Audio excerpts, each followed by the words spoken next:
두 줄을 건너뛰어서 어제 한참 된 것 같죠? 지난번에 우리가 사도행전 24장 전반부하고 중반부, 중반까지 다루었습니다. 오늘 이제 뒤에 마지막 부분하고 25장 앞부분하고 지난번에 우리가 봤을 때 24장 오늘 24절부터 봤는데 23절까지 말씀, 여기는 총독 벨릭스에게 재판받는 광경이었죠. 가이사랴라고 하는 총독 있는 곳에서 예루살렘의 대제사장 무리들과 변호사가 같이 내려와서 바울을 고발하고 바울이 자기를 변론하는 그런 이야기였습니다. 다 듣고 난 뒤에 벨릭스 총독이 이게 무죄다, 무죄라는 취지로 발언을 하죠. 그리고 결론은 연기합니다. 천부장 루시아가 내려오면 마지막 결론을 내리겠다라고 핑계대면서 미루어 놓게 됩니다. 그러면서 바울에게는 폭넓은 자유를 허락해 주죠. 친구들도 만날 수 있게 해주고 뒷바라지를 받을 수 있도록 그렇게 허락해 주었습니다. 자, 이제 그리고 오늘 그 뒤에 이어져서 벨릭스 그리고 그 다음 후임자인 베스도, 짧은 본문이지만 이 안에 3년의 세월이 담겨 있습니다. 2년 넘는 세월이 담겨 있습니다. 자, 24절 말씀부터 다시 한번 24절 다 같이 다시 한번 읽습니다. 시작. 수일 후에 벨릭스가 그 안에 유대 여자 드루실라와 함께 와서 바울을 불러 그리스도 예수 믿는 도를 듣거늘. 아멘. 예, 며칠 후에 아까 그 재판이 끝났습니다. 이제 예루살렘에서 내려온 대제사장과 변호사 무리는 다 올라갔어요.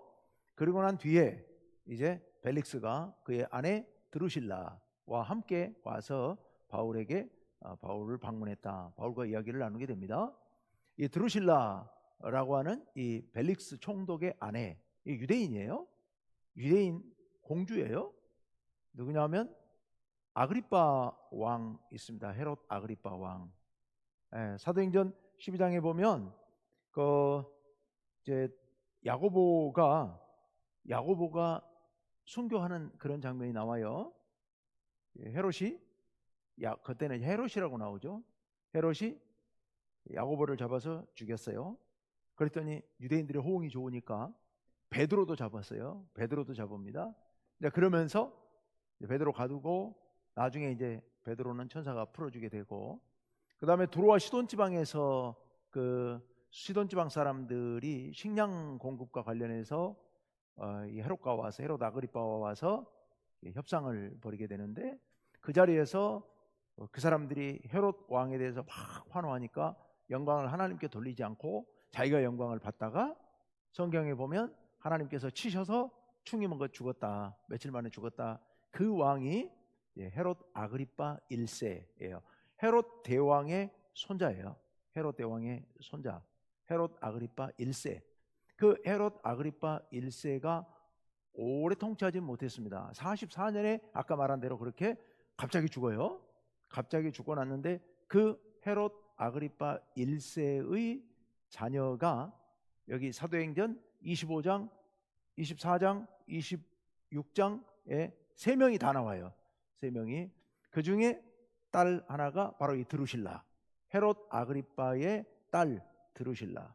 또 하나의 딸이 있는데 또 하나의 딸은 26장에 다음 주에 나오게 될 버니게라고 하는 딸이 있고요. 그리고 또 하나의 아들이 있는데 그 아들이 헤롯 아그리빠 2세. 그러니까 다음 주에 버니게와 함께 헤롯에게 와서, 바울에게 와서 이 설교를 듣는 그 사람입니다. 어쨌건 그 아그리빠 왕, 로마의 3대 황제, 4대 황제 칼리굴라의 아주 절친한 친구고, 그리고 그 사랑을 받던 그런 사람의 자녀들입니다. 그런데 이 사람이 이제 사실은 원래 7살에 약혼을 했어요. 어린 나이에 약혼을 했는데, 그런데 파혼당해요.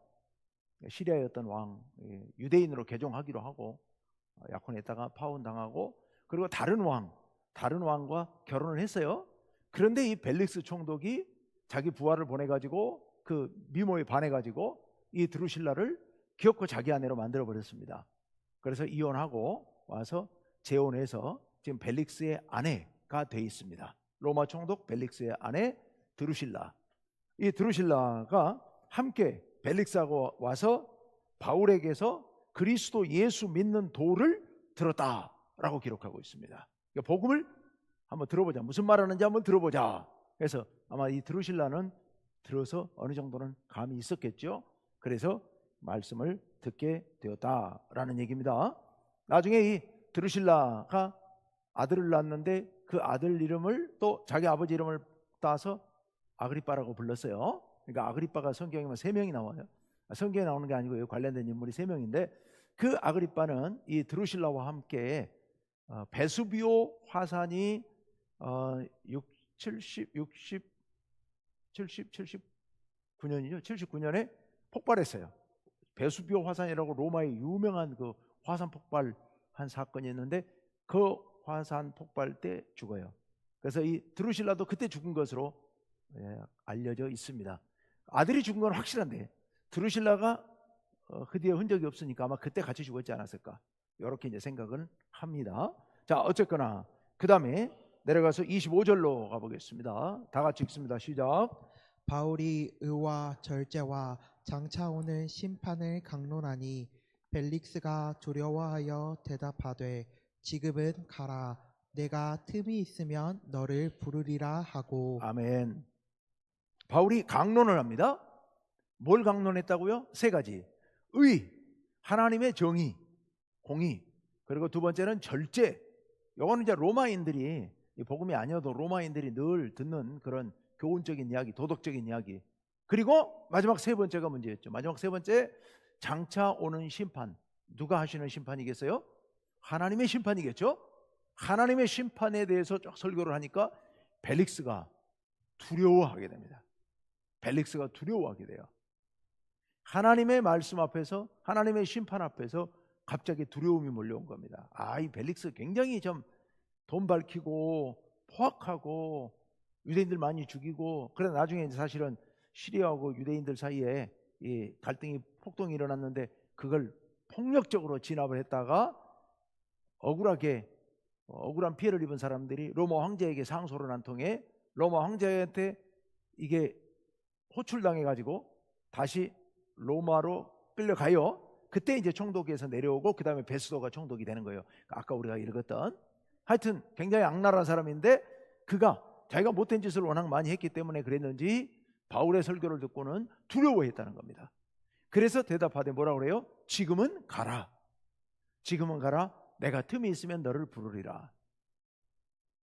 참 안타까운 일이죠. 하나님 말씀을 듣고 두려움이 왔으면 회개하고 내가 어떻게 했으면 좋겠느냐, 예수 믿고 구원받았으면 얼마나 좋았겠습니까? 그런데 그 기회를 뒤로 미루면서 거부하게 되죠. 지금은 가라. 나중에 틈나면 내가 부르겠다. 그게 되겠습니까?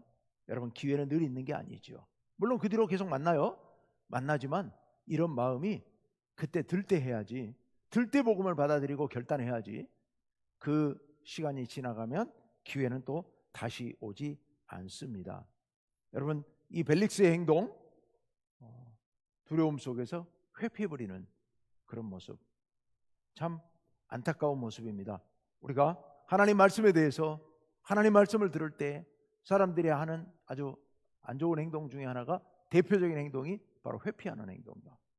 그 말씀 앞에 마주쳐 나아가고 내가 굴복을 하든 하나님께 따지든 하나님 앞에 나가야 뭔가 얻을 수 있는데 그걸 하지 않고 이렇게 회피해버리니까 그에게는 아무것도 돌아가는 게 없었던 겁니다. 우리가 신앙생활하면서 결단이 필요합니다. 때로 아주 중요한 결단을 해야 됩니다. 여러분, 제가 신앙생활을 쭉 해오면서 생각하는 게 바로 그겁니다. 우리의 신앙을 보여줄 수 있는 것은 누구한테 보여주려고 그런 것이 아니라 신앙의 성장을 위해서 하나님께 더 가까이 나아가는 데 있어서 결정적으로 중요한 것이 어떤 한순간의 결단이에요. 결단. 예를 들어 어떤 죄의 유혹 앞에 섰을 때 이게 어느 순간 내가 하나님 앞에서 하나님의 말씀이 떠오르고 하나님이 생각나면서 내가 이건 하면서는 안 되겠다. 내가 손해를 볼지라도 내가 큰 이익을 포기하거나 아니면 다른 사람들로부터 비난과 욕을 먹을지라도 내가 이건 안 하겠다 라고 단호하게 결단하는 거.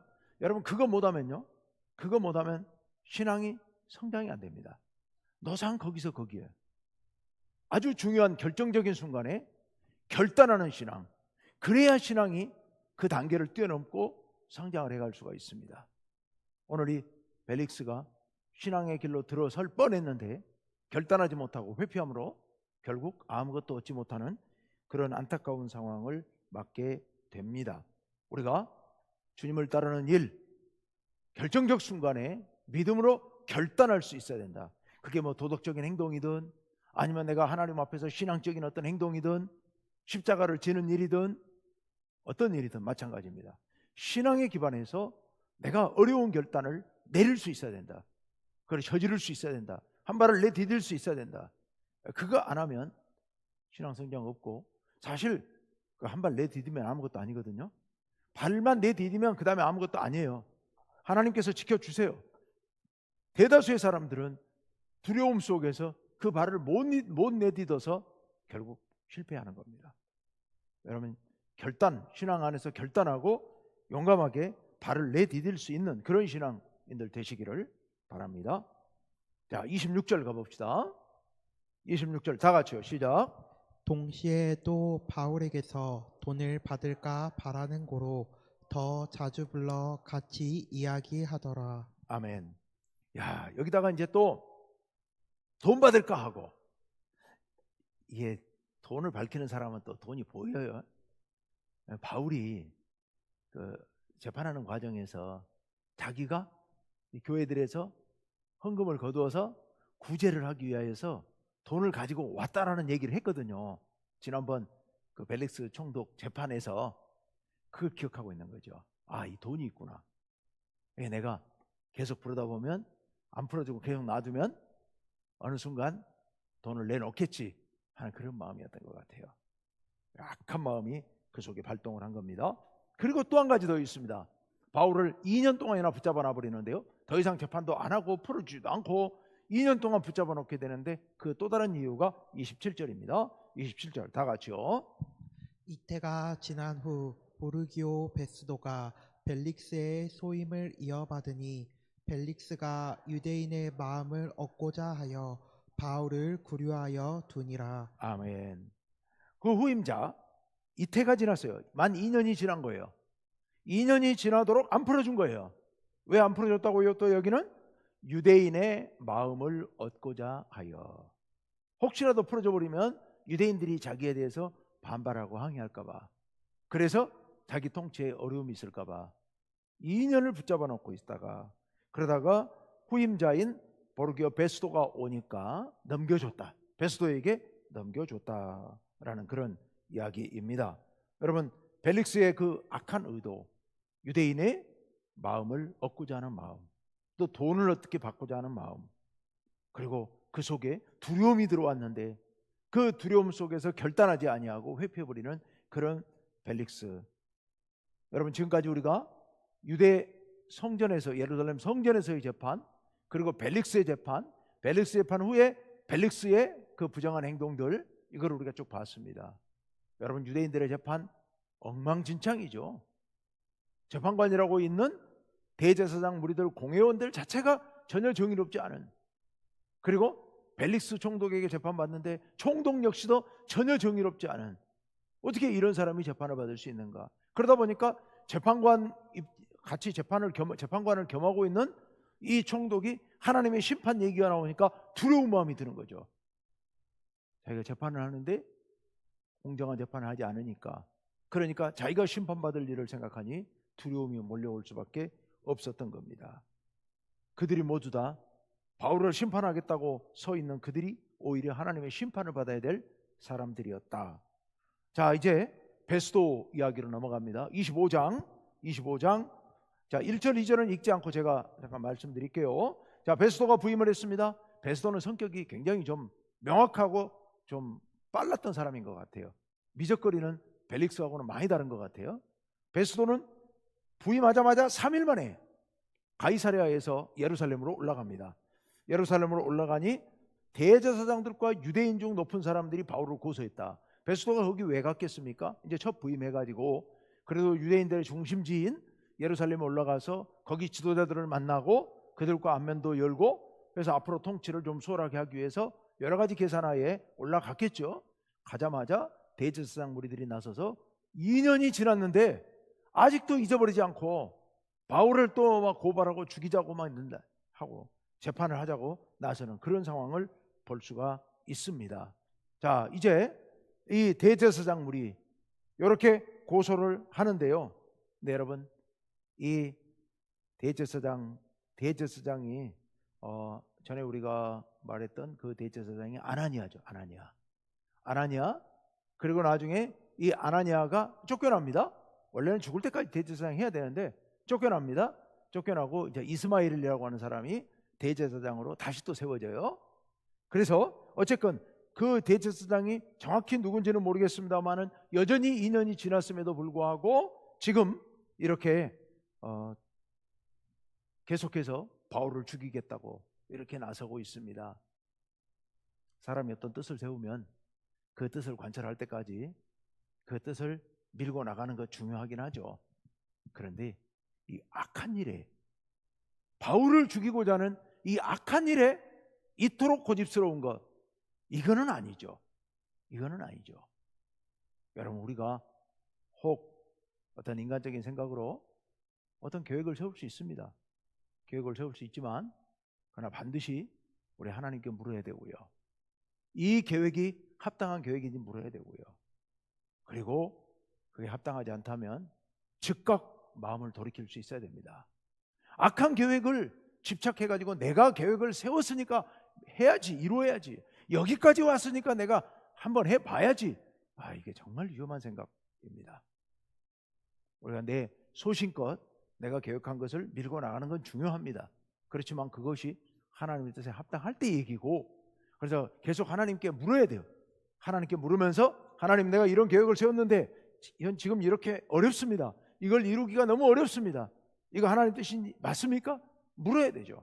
하나님 뜻이 맞다 그러면 아무리 어려워도 계속 밀고 가야 되는 거고, 하나님 뜻을 물었는데 이게 확실치 않다, 내가 봐서 기도하면서 확실하지 않다는 생각이 들면, 불분명하다는 생각이 들면, 이게 문제가 있을 수 있다는 생각이 들면 즉각 돌이켜야 됩니다.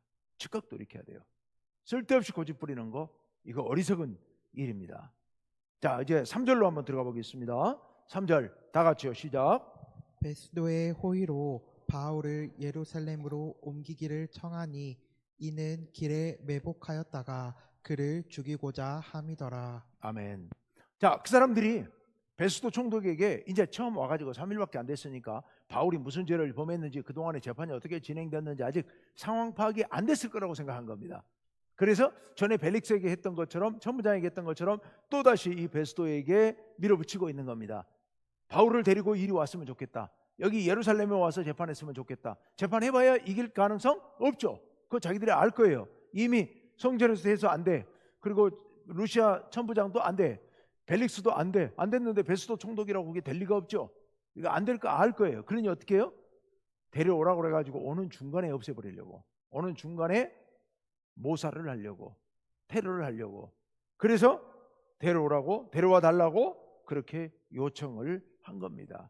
자, 그런데 베스도가 뭐라고 대답합니까? 4절과 5절은 읽지는 않겠습니다. 4절에 베스도가 이렇게 대답합니다. 바울이 지금 가이사랴에 있지 않느냐? 내가 주둔지가, 내가 근무하는 곳이 거기다. 나 곧 내려갈 거다. 그러면 거기 가서 해야지. 내가 언제 가서 그들을 데리고 와서 또 여기와 재판을 하겠느냐? 그러니 볼 일 있으면 너희가 내려오라. 너희가 내려와서 재판을 하든가 말든가 일단 데려와서는 안 된다. 거기서 하겠다라고 이야기를 합니다. 그래서 그들이 결국 내려오게 되죠. 가이사랴로 내려와서 거기서 다시 재판을 하게 됩니다. 이제 3차 재판. 1차 재판은 천부장 루시아 앞에서 공회, 유대 예루살렘 공회에서, 두 번째 재판은 가이사랴의 벨릭스 밑에서, 세 번째는 이제 가이사랴의 베스도 총독 밑에서 세 번째 재판을 하게 됩니다. 6절 다 같이 읽습니다. 베스도가 그들 가운데서 8일 혹은 10일을 지낸 후 가이사랴로 내려가서 이튿날 재판자리에 앉고 바울을 데려오라 명하니 아멘. 베스도가 이제 8일에서 10일 정도, 정확한 날짜를 지금 기록이 없으니까 그 정도 된 것 같아요. 그래서 지내고 나서 가이사랴로 내려갑니다. 내려가자마자 바로 다음 날, 굉장히 성격이 급한 사람 같아요. 이튿날 재판자리에 앉고 바울을 데려오라 이렇게 명령을 해서 다시 재판이 개시가 됩니다. 자, 7절 말씀은 이렇게 돼 있죠. 이제 예루살렘에 내려온 유대인들이 둘러서서 여러 가지 아주 큰 죄목들로 바울을 고발을 합니다. 그런데 능히 증거를 대지 못했다. 아무 증거도 없어요. 그런데 말만 막 그렇게 바울을 죽여야 할 것처럼 그렇게 하죠. 자, 그래서 8절에 바울이 이제 자기 변론을 하게 됩니다. 8절 다 같이요, 시작. 바울이 변명하여 이르되 유대인의 율법이나 성전이나 가이사에게나 내가 도무지 죄를 범하지 아니하였노라 하니. 아멘. 압축된 겁니다. 아주 압축해서 한 절로 바울의 변명을 전부 모아놨습니다. 왜냐하면 전에 벨릭스 총독 앞에서 다 또 변론했으니까 압축해놨는데 그 핵심의 내용은 유대인의 율법을 내가 범한 적 없다. 성전을 모독한 적도 없다. 이 두 가지 죄목이라면 예루살렘에 가서 하는 것이 맞을 수도 있습니다. 근데 문제는 세 번째, 가이사에게 반역했다라는 거죠. 가이사에게 대한 반역이다 라는 그런 제목을 이제 고발을 한 겁니다. 그러니까 바울이 가이사에게 내가 죄 지은 것 없다, 나는 도무지 죄를 범하지 아니하였다라는 것을 쭉 이제 증거를 가지고 설명을 했겠죠. 그걸 압축해서 이렇게 한 절로 정리를 했습니다. 이렇게 해서 바울이 변론을 하게 됩니다. 그러자 이제 베스도가 판결을 내려야 됩니다. 9절 다 같이요, 시작. 베스도가 유대인의 마음을 얻고자 하여 바울더러 묻되 내가 예루살렘에 올라가서 이 사건에 대하여 내 앞에서 신문을 받으려느냐. 아멘. 베스도가 또 이 유대인들의 마음을 거스를 수는 없죠. 왜냐하면 자기가 이제 총독으로 왔는데 유대인들과 이 유대인의 유력자들과 잘 지내야 자기가 무사히 통치 그 임기를 마칠 수 있을 테니까 그들의 눈치를 안 볼 수는 없는 겁니다. 그래서 이렇게 얘기를 하죠. 유대인의 마음을 얻으려고 바울에게 말합니다. 예루살렘 가서 재판을 받지 않으려느냐 라고 묻습니다. 바울의 입장에서는 이게 큰일인 거죠. 이게 문제가 생길 수도 있는 거죠. 왜냐하면 2년 전에 그들이 바울을 죽이기 전에는 먹지도 마시지도 않겠다, 뭐 먹었겠죠. 그동안에 2년 동안 안 먹고 살 리는 없으니까. 근데 어쨌거나 그런 그들의 마음을 알기 때문에 바울이 갈 수는 없는 거죠. 그래서 바울이 강력하게 그것은 아니다라는 생각을 하게 됩니다. 10절이 너무 기니까 10절 상반절만 다 같이 읽습니다. 시작. 바울이 이르되 내가 가이사의 재판자리 앞에 섰으니 마땅히 거기서 심판을 받을 것이니라. 아멘. 바울이 말합니다. 내가 지금 이 로마 재판, 이 가이사 재판이라는 게 지금 로마의 재판을 받고 있는데 내가 왜 거기를 가야 되느냐는 겁니다. 그러니 내가 마땅히 이 로마의 법정에서 심문을 받는 것이 맞다라고 이야기를 합니다. 그러면서 이제 10절 하반절에 당신도 잘 아는 바와 같이 내가 유대인들에게 불의를 행한 일이 없다. 나 잘못한 것 없다. 만일 내가 불의를 행해서 만약 죽을 죄를 지었다면 나 죽는 거 전혀 두렵지 않다. 근데 나는 그런 죄를 범한 것이 없다라고 하면서 11절 하반절에 바울이 마지막으로 이렇게 얘기를 합니다. 다 같이요, 시작. 만일 이 사람들이 를 고발하는 것이 다 사실이 아니면 아무도 나를 그들에게 내줄 수 없나이다. 내가 가이사께 상소하노라 한데. 아멘. 바울이 얘기합니다. 이 사람들이 나를 고발하는 게 이게 만약에 사실이 아니라면 왜 내가 거기를 가야 되느냐? 나를 그렇게 내줄 수는 없다. 누구도 나를 그렇게 내줄 자격 없다. 당신이 비록 총독이지만 그렇게 할 수는 없다. 왜? 나는 로마인이고 로마 황제 가이사에게 재판받고 싶은데 나를 유대인들에게 내주는 거, 이건 로마 총독으로서의 의무 위반이 아니냐 이러면서 이제 결론적으로 내가 가이사에게 상소한다. 내가 가이사에게 상소한다. 가이사는, 여기 지금 가이사는 로마 황제를 얘기하죠. 로마 황제에게 내가 상소하겠다. 이때 로마 황제가 네로예요. 네로. 우리가 잘 아는 네로 황제에게 상소한다 라고 요구를 합니다. 바울이 왜 그랬을까요? 자, 한번 가만히 생각해 보세요. 바울이 예루살렘에 올 때부터 계속해서 했던 얘기가, 내가 예루살렘에 들렀다가 로마에 가서 복음을 전해야 되겠다라는 계획을 가지고 예루살렘으로 왔습니다. 와서 절차를 거쳐서 로마로 갈 줄 알았거든요. 근데 지금 이렇게 붙잡혀가지고 재판을 받는데 무려 몇 년이 지났다고요? 2년이 지난 거예요. 2년 동안 꼼짝없이 붙잡혀 있는 겁니다. 그 사이에 하나님께서 바울에게 네가 로마에 가서도 복음을 전해야 된다는 말씀도 하셨었죠. 처음에 붙잡혔을 때. 그래서 로마에 가서 복음을 전할 것 내가 소원하는 바이고, 하나님께서 그렇게 약속하셨는데 2년 동안 못 가고 붙잡혀 있는 거예요. 바울의 생각은 아마도 이 2년의 기간이 지나면서 생각이 조금 바뀌었을 거예요. 그때는 내가 이 재판에서 이기고 그리고 풀려나서 당당하게 로마로 가겠다라는 생각을 했을지도 모르겠어요. 근데 지금은 방법이 어찌됐건 일단 가면 된다라는 생각을 했던 것 같아요. 그래서 상소를 해가지고 여기서 이렇게 되지도 않는 재판 갖고 시간 끌고 위험에 노출되느니 아예 로마로 가서 상소를 해서 로마에 가서 내가 재판받으면서 복음을 전하는 것도 하나님의 방법일 수 있다. 하나님께서 내가 로마에 가서 복음을 전해야 된다고 분명히 말씀하셨으니 내가 그 길을 간다고 하면 하나님이 인도해 주실 것이다라는 생각을 했던 것 같아요. 그래서 바울이 내가 가이사에게, 로마 총독에게 가서 재판받겠다라고 지금 요구를 한 겁니다. 자, 그랬더니 이제 마지막 이 베스도가 판결을 합니다. 마지막 12절 다 같이요, 시작. 베스도가 배석자들과 상의하고 이르되 내가 가이사에게 상소하였으니 가이사에게 갈 것이라 하니라. 아멘. 아멘. 이제 마지막 판결이 내려집니다. 가이사에게 네가 상소했다 했으니 이제 네가 가이사에게로 가도록 하겠다. 가이사에게 가서 재판받도록 하겠다라고 이야기를 한 겁니다. 물론 바로 가지는 못해요. 왜냐하면 그 거리가 엄청난 거리이고 지금처럼 비행기가 수시로 다니는 이런 때가 아니잖아요. 그러니까 적절한 교통수단이 있어야 되고, 호송하는 죄수들을 호송하는 그런 군대도 같이 가야 되고 준비가 돼야 되기 때문에 기다렸다가 모아서 한꺼번에 가야 되고, 이러다 보니까 몇 달 지체해야 될 수도 있습니다. 바로 가지는 못하지만 어쨌건 그 절차가 준비되고 또 시작이 됩니다. 어쩌면 가이사 총독에게 가서 상소를 하도록 하는 것이 베스도에게도 가장 좋은 선택이었는지도 모르겠어요.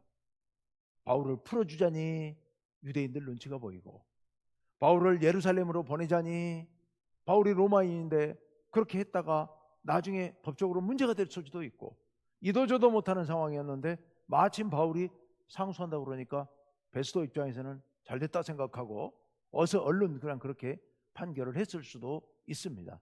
어쨌거나 베스도에게는 굉장히 부담 없는 그런 선택이었죠. 바울에게는 전혀 상상도 못했던 방법이지만 어쨌거나 로마로 갈 수 있는 길이 열렸다고 하는 거. 실제로 로마에 가서 재판이 흐지부지 되거든요. 로마에 가서 셋집에서 살면서 그곳에서 이제 같은 연금 상태지만 다른 사람 자유롭게 만나게 허락이 돼요.